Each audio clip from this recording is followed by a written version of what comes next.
ನೀವು ರಕ್ತದಲ್ಲಿನ sugar test ಮಾಡ್ತಿದ್ದೀರಾ, ಆದರೆ ಸರಿಯಾದ ಸಮಯದಲ್ಲಿ ಮಾಡಿಸುತ್ತಿಲ್ಲ ಅಂತೇಳಿದರೆ ರಿಪೋರ್ಟ್ ತಪ್ಪಾಗಿ ಬರಬಹುದು.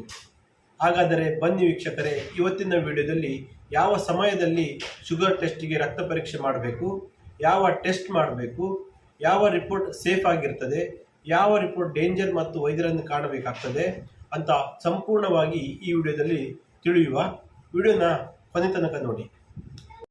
ಡಯಾಬಿಟಿಸ್ ಅಂತೇಳಿದರೆ ರಕ್ತದಲ್ಲಿ ಸಕ್ಕರೆ ಜಾಸ್ತಿ ಆಗುವಂತಹ ರೋಗ. ಇದರಲ್ಲಿ ಇನ್ಸುಲಿನ್ ಸರಿಯಾಗಿ ಕೆಲಸ ಮಾಡದೇ ಇರುವುದರಿಂದ ರಕ್ತದಲ್ಲಿ ಸಕ್ಕರೆ ಅಂಶ ಜಾಸ್ತಿ ಆಗ್ತದೆ. ಡಯಾಬಿಟಿಸ್ ಇದೆಯಾ ಅಂತ ನೋಡಲು ಮತ್ತು ಡಯಾಬಿಟಿಸ್ ಇದ್ದವರು ಡಯಾಬಿಟಿಸ್ ಕಂಟ್ರೋಲಲ್ಲಿ ಇದೆಯಾ ಅಂತ ನೋಡಿಕೊಳ್ಳಲು ಕೆಲವು ರಕ್ತ ಪರೀಕ್ಷೆಯನ್ನು ಹೇಳಲಾಗಿದೆ. ಅದು ಯಾವುದಂತ ಹೇಳಿದರೆ, ಮೊದಲನೇ ಯಾವುದಂತ ಹೇಳಿದರೆ FBS, ಫಾಸ್ಟಿಂಗ್ ಬ್ಲಡ್ ಶುಗರ್ ಅಂತೇಳಿದರೆ 8 ರಿಂದ 12 ಗಂಟೆಗಳ ಕಾಲ ಉಪವಾಸದಲ್ಲಿದ್ದು ನಂತರ ರಕ್ತ ಪರೀಕ್ಷೆ ಮಾಡಿಕೊಳ್ಳೋದು. ಹೆಚ್ಚಾಗಿ 12 ಗಂಟೆಗಳ ಕಾಲ ಉಪವಾಸದಲ್ಲಿದ್ದರೆ ಬಹಳ ಉತ್ತಮವಾಗಿರ್ತದೆ ಮತ್ತು ಇದು ಬೆಳಿಗ್ಗೆ 6 ರಿಂದ 8 ಗಂಟೆ ಒಳಗೆ ಮಾಡಿಕೊಳ್ಬೇಕಾಗ್ತದೆ. ಇದರ ವ್ಯಾಲ್ಯೂಸ್ ಯಾವ ಥರ ಇರ್ತದೆ ಅಂತ ಹೇಳಿದರೆ 70 ರಿಂದ 99 mg/dl ಇದು ನಾರ್ಮಲ್ ಆಗಿದೆ. 100 ರಿಂದ 125 mg/dl ಇದು ಪ್ರೀ ಡಯಾಬಿಟಿಕ್ ಅಂತ ಹೇಳಿದ್ರೆ ಮುಂದೆ ಡಯಾಬಿಟಿಸ್ ಬರುವ ಚಾನ್ಸಸ್ ಇದೆ ಅಂತ. ಆವಾಗಲೇ ನಾವು ಈ ಥರ ಬಂದರೆ 100 ರಿಂದ 129 ಈ ಥರ ಬಂದರೆ ನಾವು ಸ್ವಲ್ಪ ಡಯಟ್ ಎಲ್ಲ ಸ್ಟಾರ್ಟ್ ಮಾಡಬೇಕಾಗ್ತದೆ, ಪತ್ತೆ ಮಾಡಬೇಕಾಗ್ತದೆ.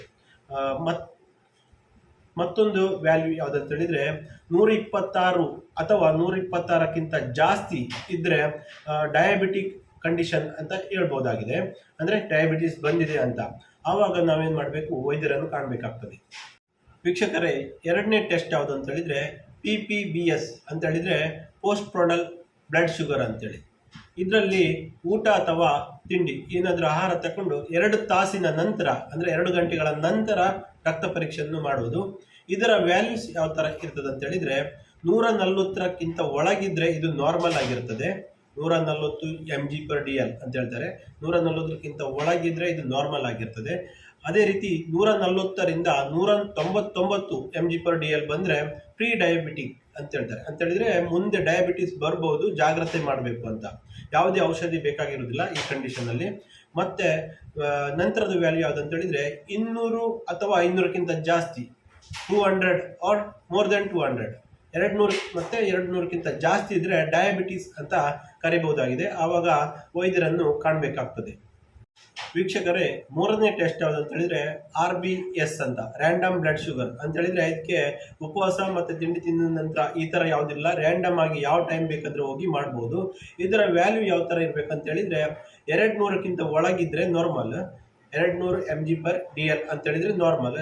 200 ಅಥವಾ 200ಕ್ಕಿಂತ ಜಾಸ್ತಿ ಇದ್ದರೆ ಡಯಾಬಿಟಿಕ್ ಬಂದಿರಬಹುದು ಅಂತ ತಿಳ್ಕೊಳ್ಬೋದು. ಆವಾಗ ವೈದ್ಯರನ್ನು ಸಂಪರ್ಕಿಸಬೇಕಾಗ್ತದೆ.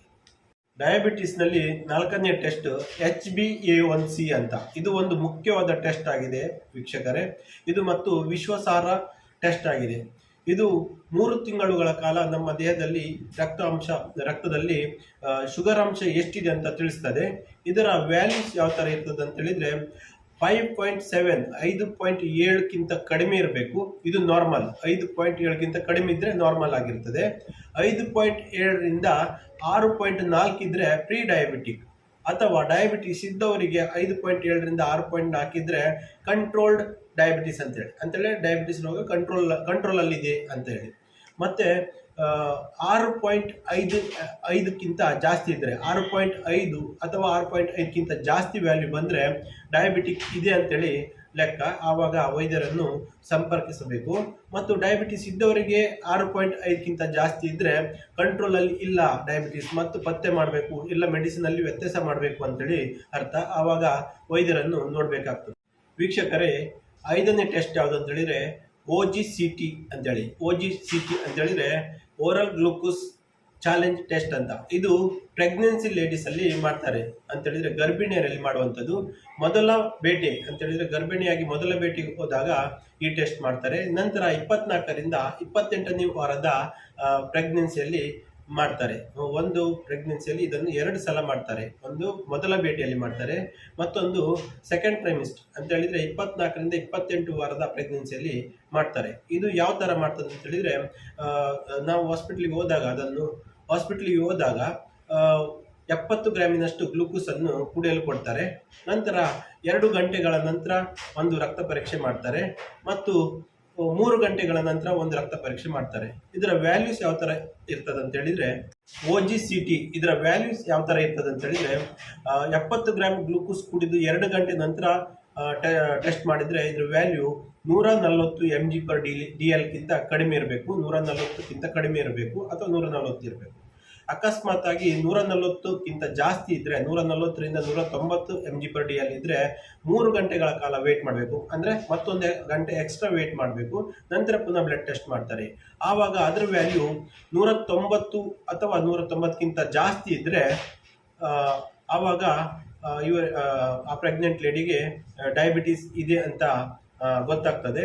ಅದಕ್ಕೋಸ್ಕರ ಅದನ್ನು ಕನ್ಫರ್ಮ್ ಮಾಡಿಕೊಳ್ಳಿಕ್ಕೆ ಮತ್ತು ಮುಂದಿನ ಟೆಸ್ಟ್ ಮಾಡಬೇಕು. ಅದು FBS, RBS, PPBS ಈ ಥರ ಟೆಸ್ಟ್ ಮಾಡಿ ನಂತರ ಕನ್ಫರ್ಮ್ ಮಾಡ್ಕೊಳ್ಬೇಕಾಗ್ತದೆ. ಇದರಿಂದ ಪ್ರೆಗ್ನೆಂಟ್ ಲೇಡೀಸಲ್ಲಿ ಡಯಾಬಿಟಿಸ್ ಇದೆಯಾ ಇಲ್ವಾ ಅಂತೇಳಿ ಮುಂಚಿತವಾಗಿ ತಿಳಿದುಕೊಂಡು ಗಂಡಾಂತರ ಗರ್ಭಿಣಿಯನ್ನು ಕಾಪಾಡಬಹುದಾಗಿದೆ.